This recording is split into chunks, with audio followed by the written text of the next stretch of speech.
स्वागत है एक बार फिर से आपका फायदेमंद फंड्स में। और आज हम बातचीत कर रहे हैं एक्सिस फ्लेक्सी कैप फंड के फंड मैनेजर श्रेयस देवलकर के साथ, जो एक ऐसा फंड मैनेज करते हैं जहां पे इनके पास फ्री हैंड बहुत है, यानी किसी भी साइज़ की कंपनी में निवेश कर सकते हैं। तो अब तक हमने काफ़ी बातचीत की और अब हम समझते हैं कि इस वक्त कौन से सेक्टर्स, कौन से आइडियाज़ पे ज़्यादा ध्यान देना चाहिए। एफएमसीजी को मैं मानता हूँ कि स्ट्रक्चरली इनके पास प्राइसिंग पावर होती है, जिस भाव में बेचते हैं आपको उसी भाव में लेना पड़ता है, लेकिन अनफॉर्चुनेटली पिछले 1-2 साल से इनके पास प्राइसिंग पावर नहीं है। बैंक जो है वो उनकी प्राइसिंग पावर का कोई मैच नहीं, वो जितने में लोन देंगे आपको लेना ही पड़ेगा, उसमें आपके पास चॉइस नहीं है। तो ये दो जो सेक्टर हैं जहाँ पे आपको लगता है बैंक के पास बहुत प्राइसिंग पावर है डिस्पाइट की ब्याज दरें बढ़ रही हैं, और एक सेक्टर से जहाँ पे प्राइसिंग पावर इस समय निकल गई है, तो आपने इसको छोड़ दिया अभी बीच में। इनके बीच में बहुत सारे जो रिटेल के सेगमेंट हैं जिसमें आपका एक्सपोजर भी है, जहाँ पे आपने ले रखा है, उनकी स्थिति क्या बनेगी?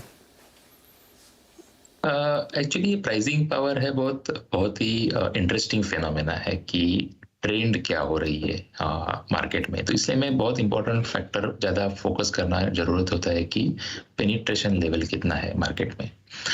तो उस तभी जब पेनिट्रेशन लेवल कम होता है और आप कोई भी कंपनी या सेक्टर या फिर इंडिविजुअल सेक्टर में इन्वेस्ट करना चाहते हो जहाँ पे पेनिट्रेशन कम है, और obviously if that sector is providing value to the consumer, तो वो सिनेरियो में प्राइसिंग पावर आप देखेंगे तो रिटेल सेगमेंट के पास शायद नहीं रहेगी।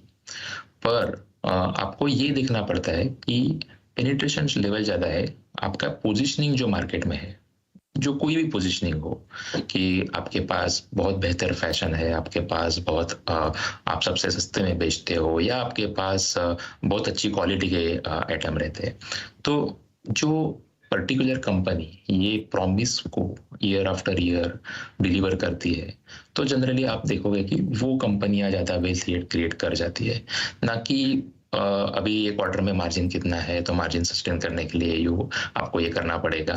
तो ऐसा फोकस होता है, और स्पेशली अगर पेनिट्रेटेड कैटेगरी है तो उसमें दिक्कतें हो जाती है। तो इसलिए हम ये देखते हैं कि कंपनीज कितने लॉन्ग टर्म के लिए खेल रही है, और उसमें सस्टेनेबिलिटी होनी चाहिए। ऐसा नहीं है कि आप लॉस मेकिंग धंधा कर रहे हैं, पर कंपनी का प्रॉफिटेबिलिटी ऊपर नीचे हो सकता है, पर more than pricing power most important parameter है कि आप रिलेवेंट मार्केट में हो और प्रॉफिटेबली रिलेवेंट रहते हो थ्रू साइकिल्स।